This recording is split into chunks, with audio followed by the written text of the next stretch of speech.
everyone. In the vast realm of Star Trek, there's an array of ships and technologies that have been depicted to have the capability to destroy entire planets. These planet killers range from colossal starships to doomsday devices, each posing a threat to civilizations and challenging the principles of peace and exploration that defines the Star Trek ethos. In this video, we will be exploring some of the most notable planet killers encountered throughout the franchise, analyzing their origins and their capabilities. Number 1. The Doomsday Machine. Arguably the most iconic planet killer in Star Trek lore, the Doomsday Machine first appeared in the original series episode, The Doomsday Machine. This colossal ship resembling a giant mechanical worm was created by an ancient civilization and equipped with a powerful anti-proton beam capable of destroying entire planets. Its purpose was straightforward, consuming planets for fuel, leaving only destruction in its wake. The Doomsday Machine was advanced, and the devastation that it caused threats in the entire United Federation of Planets and the other civilizations in the galaxy. What made the Doomsday Machine terrifying was its single-minded pursuit of destruction. Driven by its automated programming that rendered it immune to reason, this lack of negotiations forced the Starfleet officers to consider the question: how would you stop a force of nature that can't understand diplomacy?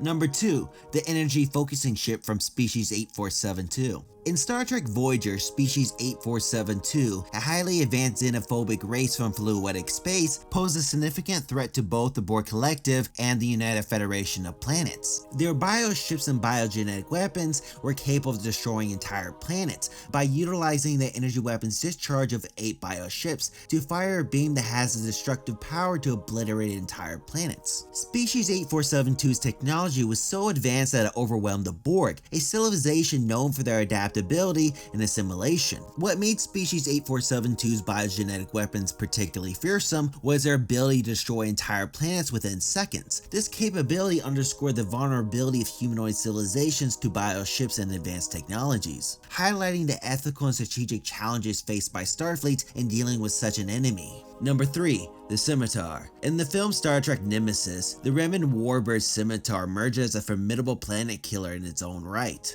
The Scimitar was equipped with a Thalaron radiation weapon, capable of eradicating all life on a planet's surface in moments. This weapon represents a horrifying escalation of destructive power, surpassing even the most fearsome capabilities of the previous Romulan Federation starships. The Scimitar's role as a planet killer was central to the plan to destabilize the Alpha Quadrant and exact revenge on the Romulan Senate. Its appearance in Nemesis posed a strategic and moral challenge for Captain Jean-Luc Picard and the crew of the USS Enterprise E, forcing them to confront the consequences of unchecked power and the potential for genocide on a galactic scale. Number 4. The Zindi Weapon. The Xindi planet destroyer, introduced in Star Trek Enterprise, is a massive superweapon designed by the Xindi to damage or destroy entire planets. The weapon, which appears in the 3rd season, is a colossal detailed design machine capable of generating destructive energy beams. The Xindi, a coalition of 5 species, intended to use it against Earth to prevent future threats. The construction of this planet killer was an engineering marvel, reflecting of the advanced technological prowess of the Xindi. Its existence drives the central conflict of the season, with Captain Archer and the Enterprise crew facing to stop the Xindi and preventing the Earth's destruction. Number 5. The Genesis device. Developed as a terraforming tool in Star Trek II, The Wrath of Khan, the Genesis device inadvertently became a planet killer due to its potential for misuse. Designed to reorganize matter to create a habitable world from a lifeless planet, the Genesis device could also be modified into a weapon capable of destroying existing ecosystems.